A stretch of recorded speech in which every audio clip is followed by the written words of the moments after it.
베드로전서 1장 13절로 16절 말씀 우리 함께 읽도록 하겠습니다.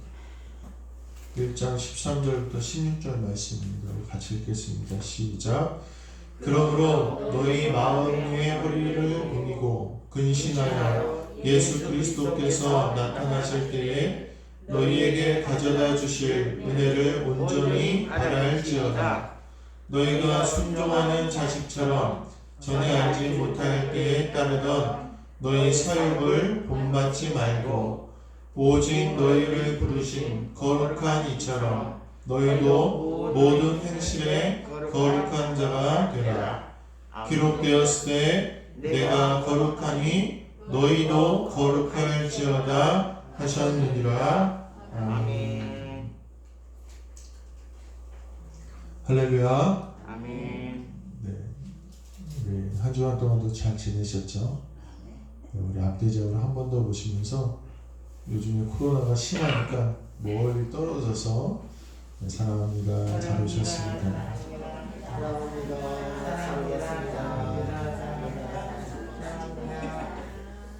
오늘 제목은 너희도 거룩하라 이런 제목으로 우리 함께 말씀을 나누도록 하겠습니다.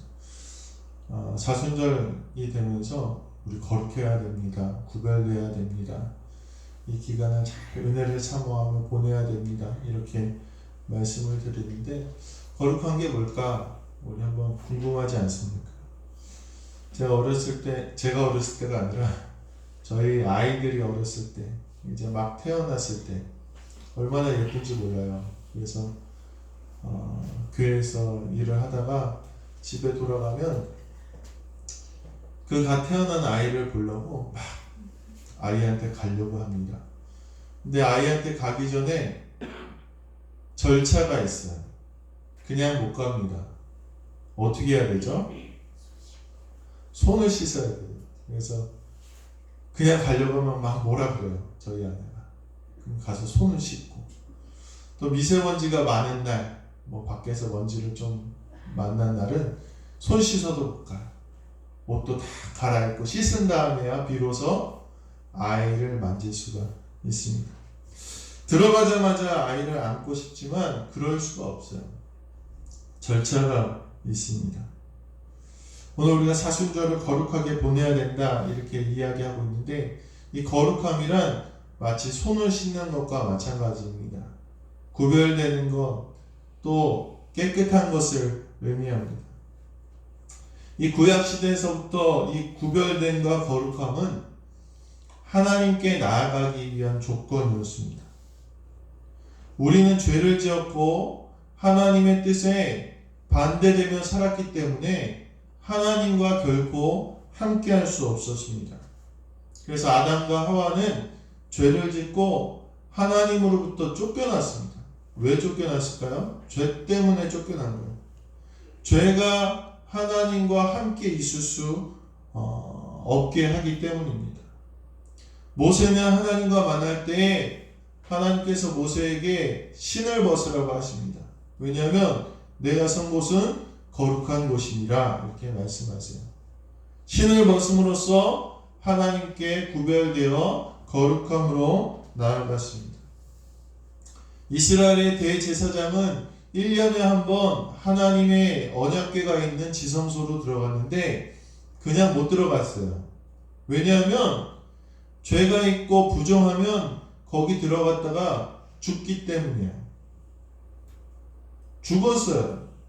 그러니까 이 제사장이 1년에 한 번마다 어떤 마음으로 들어갔겠습니까? 잘 상상이 안 가시나요? 죽을 것 같은 마음으로 아마 들어갔어요. 내가 혹시 뭐 잘못한 게 있나? 내가 하나님 뜻대로 살지 못한 게 있나? 이렇게 노심초사하면서 하나님 앞으로 들어갔습니다. 하나님은 흠이 있는 제물은 받지 않으셨고 흠이 있는 제사장이나 레위인들은 성전에서 일할 수가 없었습니다. 그러므로 하나님께 나아가는 방법이 바로 이 거룩함이라는 거예요. 거룩함.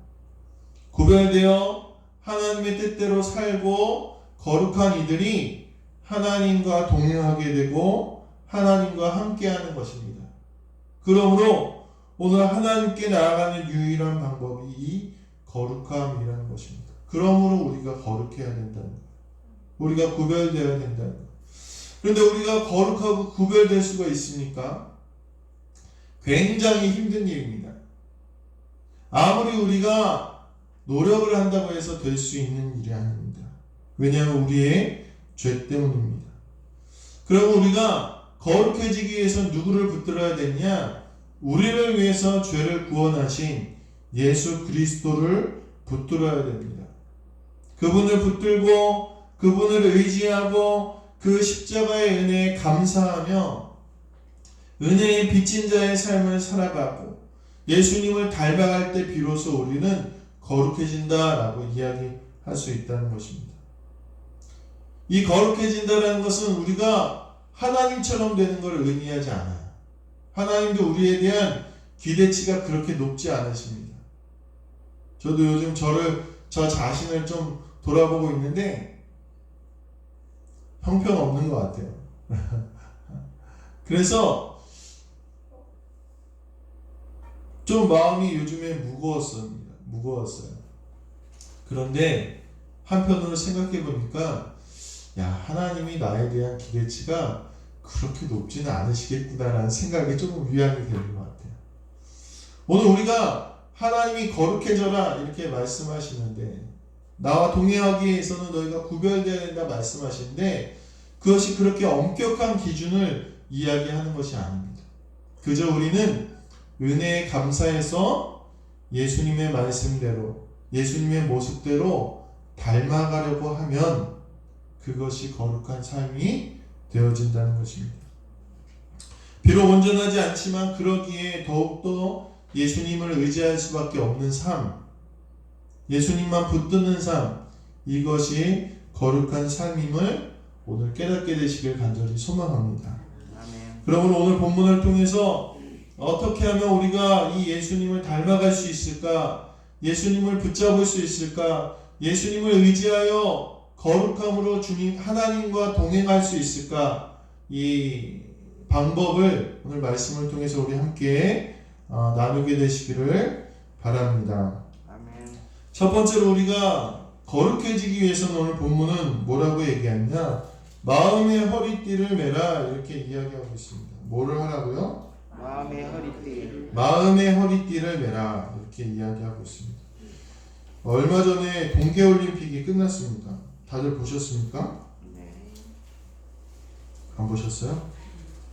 동계올림픽 때 보니까 선수들이 나와서 쇼트트랙이 우리나라가 잘하잖아요. 그때 쇼트트랙 나온 선수들이 얘기한 걸 보는데 이 사람들이 신발끈을 이렇게 묶으면서 어떤 생각을 하냐고 물어봤더니 이 경기에 대해서 온전히 집중한다 이렇게 이야기하고 있습니다.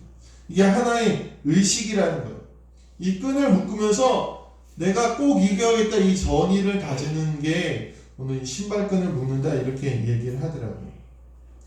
오늘 베드로가 이야기한 이 허리를 묶는다는 이야기는 유월절에 관련된 이야기입니다. 이스라엘 백성들이 유월절이 출애굽하기 전에 애굽에서 나오기 전에 하나님께서 이 애굽의 10가지 재앙으로 치셨는데 그 마지막이 장자를 죽게 하는 재앙이었어요. 그래서 이날에 이스라엘 백성들이 어린 양을 잡아다가 무교병을 먹고 쓴나물을 먹으면서 허리띠를 맸다 이렇게 이야기하고 있어요. 그러니까 이 허리띠를 맸다는 건 무슨 뜻입니까? 이제 준비하는 거예요.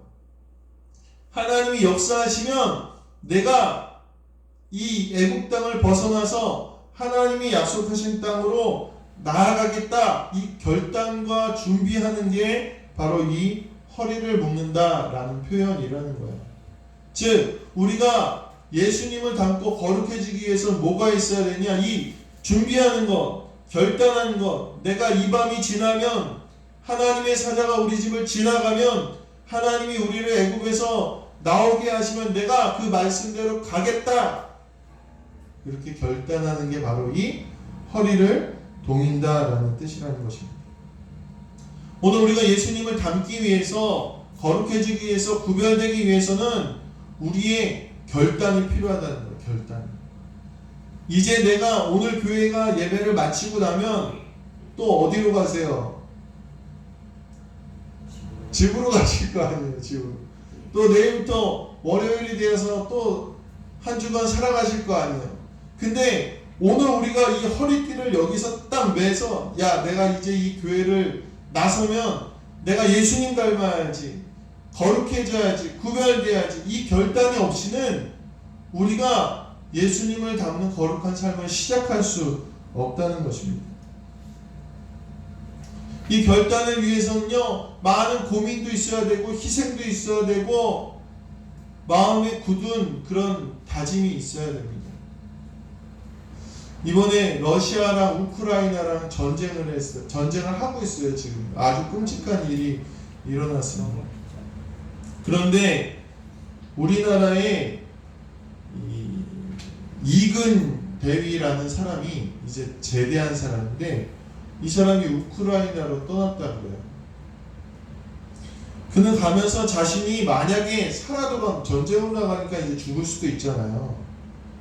그래서 자신이 만약에 살아 돌아온다면 자기가 우리나라의 법에 이게 전쟁을 갈 수가 없대요. 우리나라 사람들은.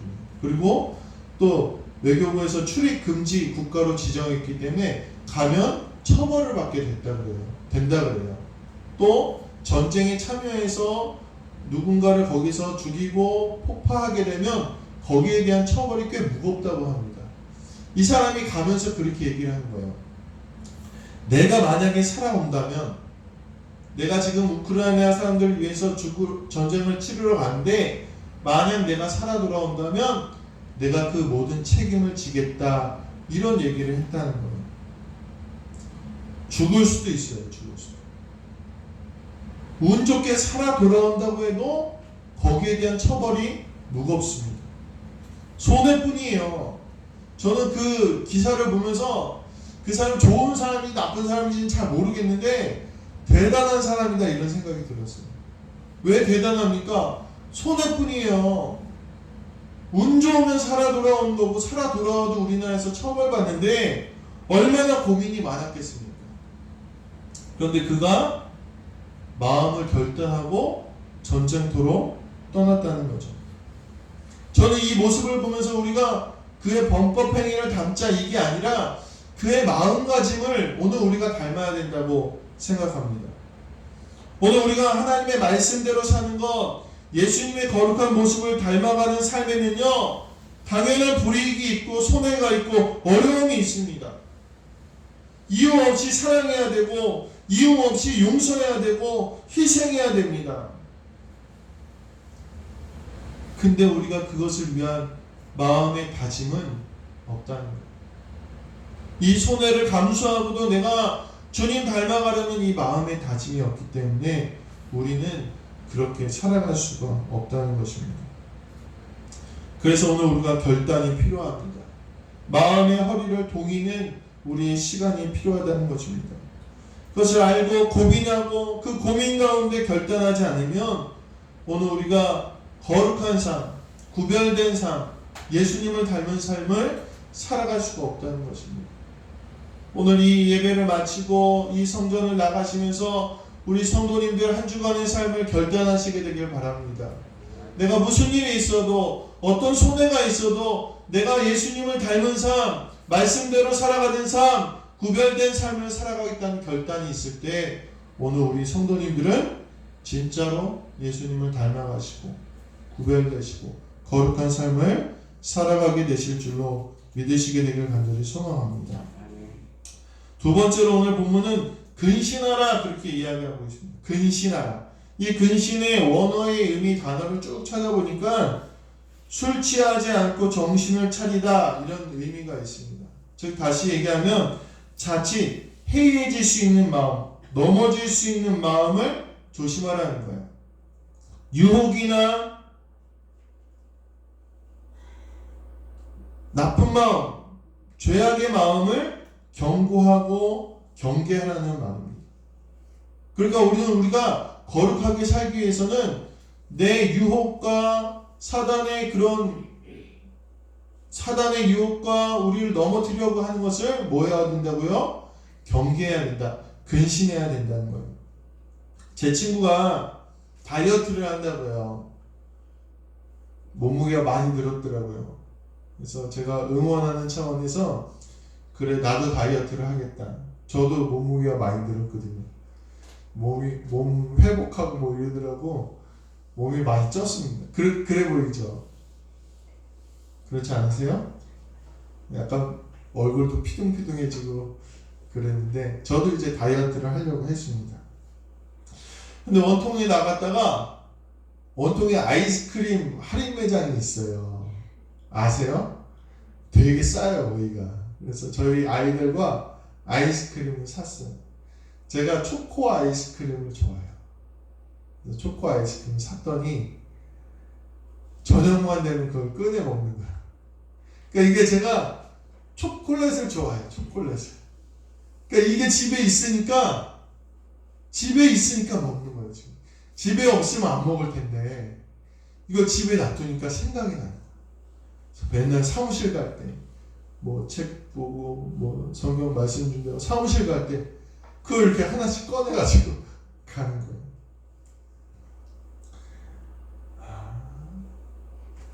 그 유혹을 이겨낼 수가 없어요. 제일 좋은 방법은 뭔지 아세요? 안 사놓는 거예요. 안 사놓는 거. 사놓지를 않는 거예요. 이걸 사놓으니까 보일 때마다 생각날 때마다 꺼내서 먹을 수밖에 없는 거예요. 이걸 사놓지 않아야 살도 뺄 수 있는 것입니다. 오늘 우리가 거룩하기 위해서는요, 예수님 닮기 위해서는요, 내가 연약한 부분, 내가 약한 부분을 알고 조심해야 됩니다. 내가 하나님 믿으면서 잘 넘어지는 부분이 있어요. 쉽게 실수하는 그런 부분이 있어요. 그걸 모르고 그냥 놔두면요, 계속해서 그 부분에 넘어진다는 거예요. 돈 문제에 맨날 넘어지는 사람이 있어요. 신앙생활 잘 나가다가도요, 이 재물 문제에 걸리면요, 하나님보다 더 이익을 얻을 수 있는 그 길로 걸어가고 넘어집니다. 자녀에게 넘어지는 사람들도 있습니다. 술과 도박에 넘어지는 이들도 있습니다. 그러므로 우리가 내가 쉽게 뭐에 넘어지는가, 내가 뭐에 하나님 앞에서 그렇게 유혹을 받는가, 이것을 우리가 알아야 된다. 사단은요, 우리를 공격할 때 어디를 공격할까요? 내가 잘하는 부분을 공격할까요? 아니면 못하는 부분을 공격할까요? 당연한 거예요, 당연한 거. 계속 그 문제로 우리를 유혹하고 넘어뜨리는 게 사단의 이런 방법입니다.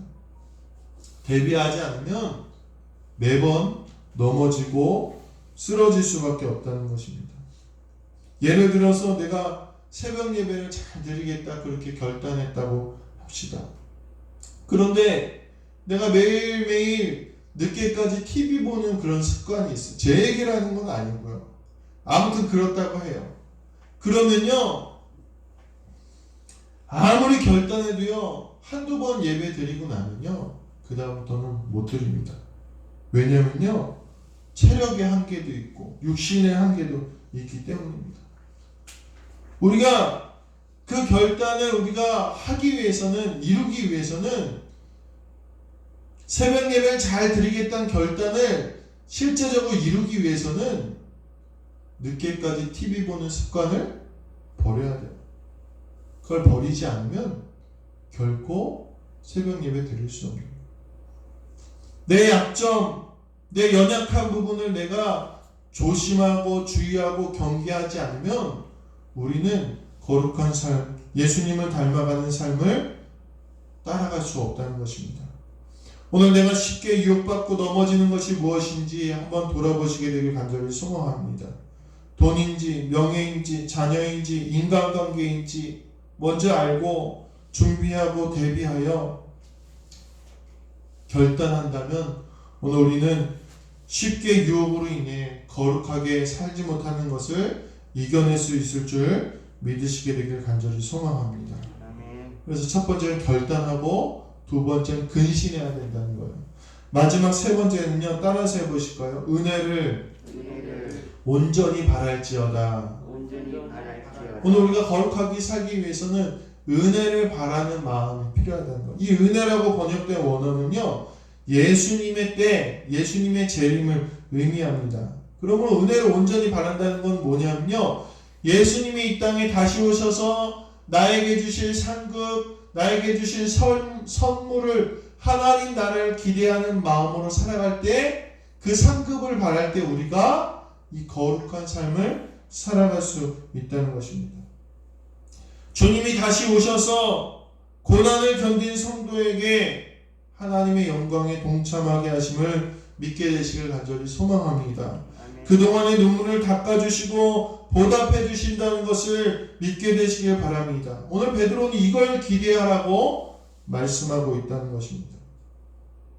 이 기대하는 삶은요, 삶의 모습을 바꾸어 놓습니다. 얼마 전에 대통령 선거가 끝났죠. 그래서 윤석열 후보가 대통령 당선인이 되었습니다.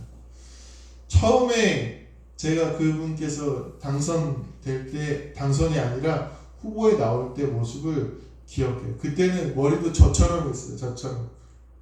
혹시 기억나세요? 머리도 이렇게 대충 만지시고 별로 이렇게 신경 쓰지 않은 그런 모습이었어요. 근데 시간이 지나면 어떻게 됐냐면요, 머리도 깔끔해지고 목소리도 바뀌고 얼굴 톤도 바뀌고 그러더라고요. 여러 후보들이 나왔는데 너무들 다 열심히 하는 거예요. 어떤 후보는 막 발로 차기도 하고 어퍼컷을 날리기도 하고 막 열띠게 그렇게 목이 쉬어라 소리를 지르는 걸 봤습니다. 예전엔 약간 권위적이고 무뚝뚝하게 보였는데 선거운동을 하는데 얼마나 친절한지 몰라요. 너무 그냥 친절하게 잘 대해주고 활기차고 상냥하고 머리 스타일부터 발끝까지 다 바뀌었습니다. 그분들이 왜 이렇게 다 바뀌었나 그렇게 생각을 해봤더니 왜 바뀌었을까요? 내가 대통령이 될 거라는 그 기대, 내가 대통령이 된다면 이라는 이 기대가 그 삶의 모습을 다 바꾸었습니다. 이 기대를 갖고 있는 삶의 모습은 바뀔 수밖에 없다는 것입니다. 오늘 우리가 하나님 나라와 주님의 위로와 영광에 대한 기대가 있다면 오늘 우리는 거룩하게 살지 못할 이유가 없다는 것입니다. 말씀대로 살지 못하는 삶이 분명히 바뀌게 된다는 것입니다. 하물며 저희 아내가 저희 아내한테 5만 원을 준다고 해도 그 얼굴이, 죄송합니다 사모님, 그 얼굴이 그냥 그렇게 밝아지고요, 저에게 대하는 태도가 바뀌는데, 죄송합니다. 저희 사적인 얘기를 해서. 저희 아내가 그렇게 돈을 좋아하진 않지만 그래요. 5만 원이 있어서 준다고 하면요, 얼굴이 바뀌어요. 어쩔 수 없죠. 성도님들은 안 그러시겠어요? 당황스러운데. 바뀌어요. 5만 원 준다 그래도 사람은 바뀌게 돼 있어요. 그런데 오늘 우리 주님이 우리를 위로하시고 세임 주시고 열매를 주시고 눈물을 닦아주신다는 기대가 있다면 우리의 삶이 왜 안 바뀌겠습니까? 왜 거룩하게 살지 못하겠습니까? 주님의 영광에 기대가 있는 사람의 태도는 바뀌게 된다는 것입니다. 오늘 하나님 나라의 온전한 기대와 소망과 은혜가 넘치시는 우리 모든 성도님들 되시길 간절히 소망합니다. 우리의 거룩한 삶을 통해 역사하실 주님의 열매와 영광을 기대하시는 우리 모든 성도님들 되시기를 주님의 이름 간절히 축원합니다. 오늘 말씀은 내가 거룩하니 너희도 거룩하라 이렇게 마무리하고 있습니다. 내가 거룩하니 너희도 거룩하라. 오늘 우리는 하나님의 자녀가 되었기 때문에 거룩해진다는 것입니다. 대통령 당선이 되었다고 하니 바뀌더라고요. 자정이 넘어서인가요? 그 두 후보 중에 지고 있던 후보, 지금의 당선인이 역전되었다고 하니까 변화가 생겼어요. 어떤 변화가 생겼는지 아세요? 청와대 경호처에서 경호가 붙더라고요. 그 퍼센테이지가 좀 올라갔다는 그 하나만으로요, 경호가 바뀌어요. 경찰이 더 늘어나게 되고 청와대 경호처에서 옵니다.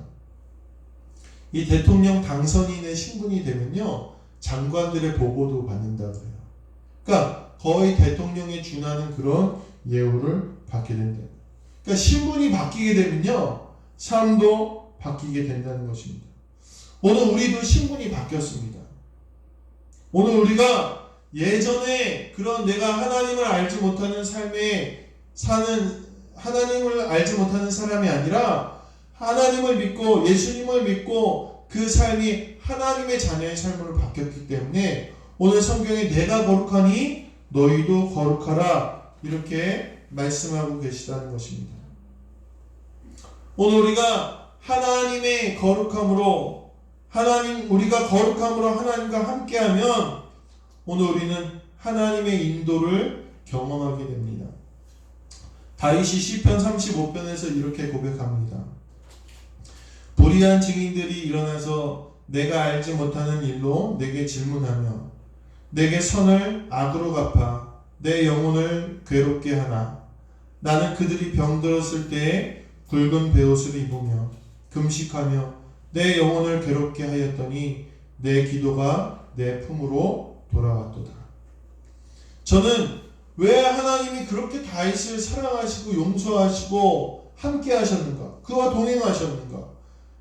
누구는 기도해도 응답하지 않으시는데 다윗은 어려울 때마다 하나님이 그에게 말씀하시고 용기를 주시고 왜 새 힘을 주셨는가? 제가 궁금했어요. 근데 오늘 새벽에 이 시편 말씀을 읽으면서 그래서 하나님이 다윗을 사랑하셨구나. 다윗의 삶을 보니까 다윗은 자신을 핍박하는 원수도 용서하는 사람이었어요. 그들을 위해서 기도하는 사람이었어요. 다른 거예요. 오늘 구별되고 거룩하다는 건 뭐냐면 다르다는 거예요. 세상과 다르다는 거예요. 세상 사람들은 나를 욕하면 같이 욕하고 나를 핍박하면 같이 핍박하는데 오늘 다윗은 달랐다는 거예요. 다윗은 자기를 위협하고 모략하고 괴롭히는 그 원수들이 힘들 때 그들을 위해서 기도할 수 있는 다른 사람이었어요. 구별된 사람이었어요. 예수님의 성품을 닮은 사람이었습니다. 그러므로 하나님이 그와 동행하셨어요. 그가 어려울 때마다 말씀하시고 용기를 주시고 힘을 주시고 인도하셨다는 것입니다. 오늘 우리가 하나님의 자녀가 되어서 그 삶의 신분이 바뀌어서 예수님을 닮은 거룩한 삶을 살아가면 주님이 동행하신다는 거예요. 오늘 이 내가 거룩하니 너희도 거룩하라 라고 하신 이 말씀은요, 사실은 레위기서에 나오는 말씀입니다. 이게 언제 하신 말씀이냐? 이스라엘 백성들이 딱 출애굽해서 광야에서 하나님 앞에 딱 서서 이제는 너희가 내 백성이다. 그 신분을 바꾸어 주셨을 때 하신 말씀입니다.